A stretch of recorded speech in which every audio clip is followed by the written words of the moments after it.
What's up? In this episode of Motive Garage, I'm going to be showing you guys how to rebuild the rear drum brake in a GTR.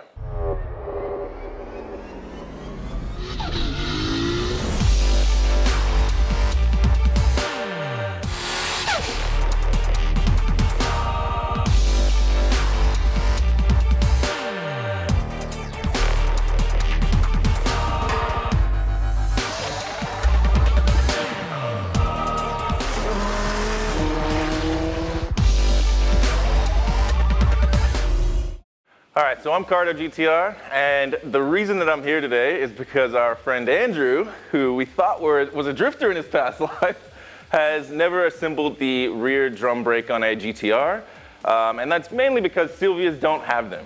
All right, so I've got the rear drums exploded view on both sides. I've got a dirty set on this side and a clean set on this side. I'm gonna get Andrew and put him to work and see if we can't get the other side clean, so that way we can put him on the car.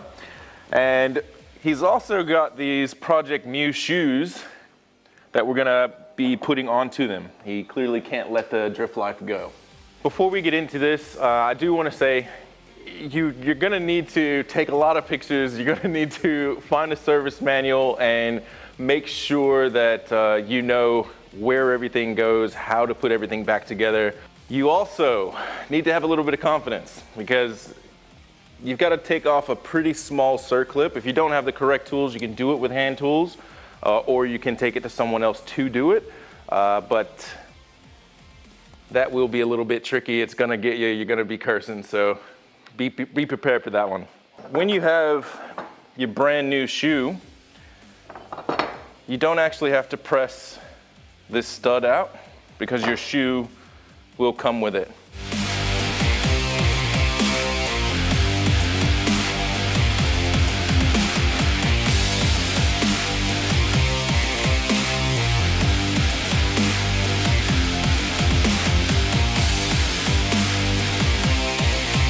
So the next tip for new players is these brake anchors, the stud anchors, will have a writing on the top of the anchor, and that goes toward the sky.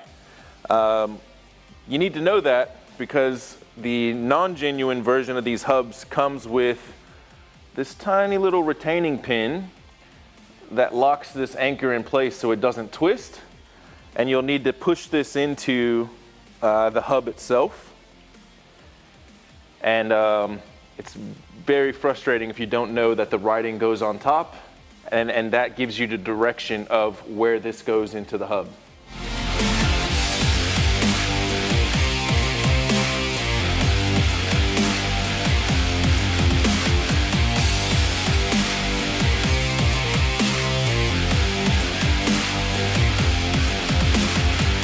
I've got the opportunity to do this off the car. Gravity is your friend in these situations, so I'm going to be able to lay everything on top of the hub and just basically work down instead of trying to work at an angle and fight gravity with everything falling. So I've chosen to do this on the bench. Okay, so the first thing, now that we have our brand new shoes, is I'm going to put the shoe on in place where it goes, and we've got the actual brake cable. We're going to line that up and stick this into the actual shoe. But before I do that, the 33 is a little bit different in the fact that you have to route this behind the actual dust shield back here. Now, there is a spring on the end of this cable, and there's two small forks in the hub. You're gonna wanna tuck that underneath so that the spring is held in place by those two little forks. And we're gonna take our shoe, take the end of that spring and just push the spring down a little bit, just to give enough wire to slide into your shoe, like so. Once that's secured in, we can start building this bad boy. And you can see the little U shape, that's where your brake anchor goes. And you secure that in. When you put your pins in, you want to make sure that the flathead screw part of it is horizontal, not vertical. Horizontal is locked in, vertical is coming out. So now what I'm going to do is go ahead and take this other shoe and lock it into place just like I've done this side. I'm only going to do this temporary because I'm going to need it to flex a little bit, so that way I can put the rest of these springs inside.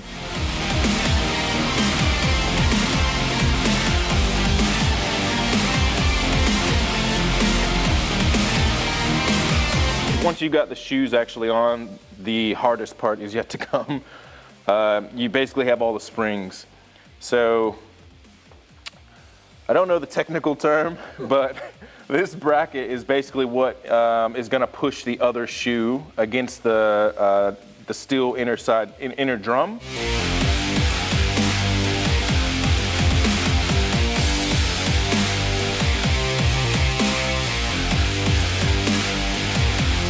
Once you've got the middle spring in, is your adjuster.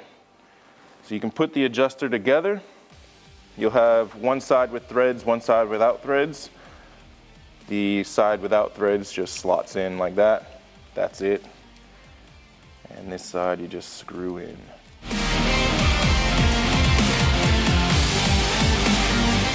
I don't exactly know how I can get in a position to show you guys how to put these springs in, but there is, let's just try this.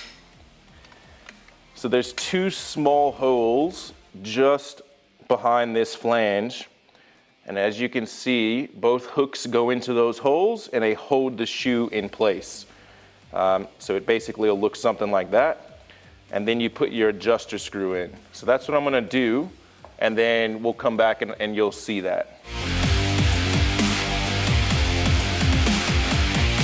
The very last part, which is probably the easiest and hardest at the same time, because if you don't have a set of needle nose pliers and a strong grip, these little springs are going to give you hell.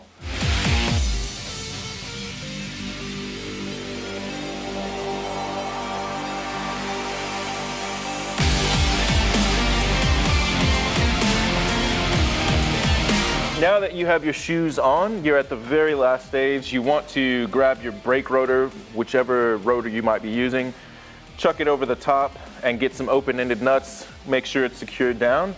And you're gonna need a flathead screwdriver and a little bit of patience because now you wanna adjust it. So once your rotor is on the hub, you're gonna take your flathead and you're just gonna keep clicking down on this adjustment screw until the rotor doesn't move freely by hand. So once you flick down to the rotor's grabbed and it no longer spins freely, you just basically want to click it back up until you can't really hear the shoe touching the inside of the drum anymore. All right, so now once that's all done, you are ready to put the subframe back in the car. We've got the new Project Mu handbrake shoes on, so Andrew can pretend to relive his drifting days while he hard parks at his end of month meets. And that's it. We're finished here. Cool, man. Cheers. Have my channel back.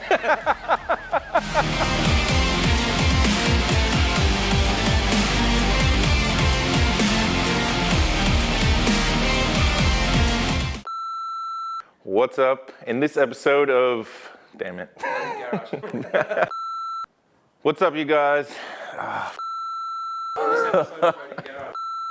The rear bit. I don't ever do this. In this motive, Jesus Christ, what is up? All right.